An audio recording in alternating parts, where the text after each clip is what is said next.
All right, launching missile strikes on Israel, bankrolling terror groups throughout the Middle East, plotting the assassination of an American presidential candidate, and, oh yes, enriching uranium close to weapons-grade levels. That's what we're talking about when we talk about Iran. Give the mullahs of Tehran a little credit.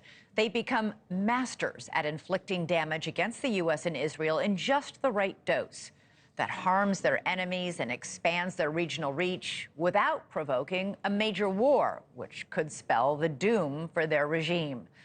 But today, they might have just miscalculated. The 181 ballistic missiles that Iran launched at Israel today may look at first like a bold stroke, but it may have given Israel and the U.S. justification for a major punitive response. And who knows what that might be. Joining us now is the former UN ambassador and Trump National Security Advisor, John Bolton. Ambassador, it's great to have you. Just within the last hour, Benjamin Netanyahu issued a statement saying, this evening, Iran made a big mistake and will pay for it. Sinwar and Daif did not understand this, neither did Nasrallah or Mohsen. Apparently, there are those in Tehran who do not understand this either, but they will. What do you think Israel might be doing? What do you think Israel should be doing right now? Well, I think Israel this time is not going to listen to the Biden administration tell them to take the win, as happened back in April, when Iran attacked and Israel responded with a pinprick strike of one or a couple of missiles against one missile launch site in Iran. This time, I do think there will be a very substantial response, whether it's against the Iranian Revolutionary Guard bases and headquarters, whether it's against their oil infrastructure on the Gulf, whether it's against the nuclear program, I don't know. I think any of those would be targets that would be perfectly legitimate for Israel to go after.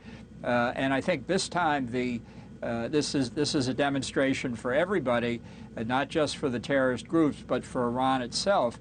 They may not fear the United States.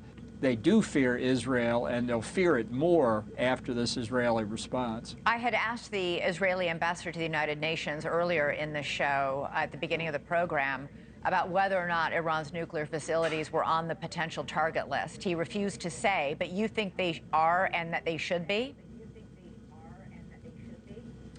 Definitely they should be. Look, in April, the Iranians launched about 120 ballistic missiles against Israel. They launched maybe 130 drones and 70 cruise missiles.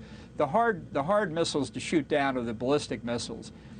The Wall Street Journal reported that half of the 120 that Iran launched either blew up on the launch pad or crashed before they got close enough to shoot down.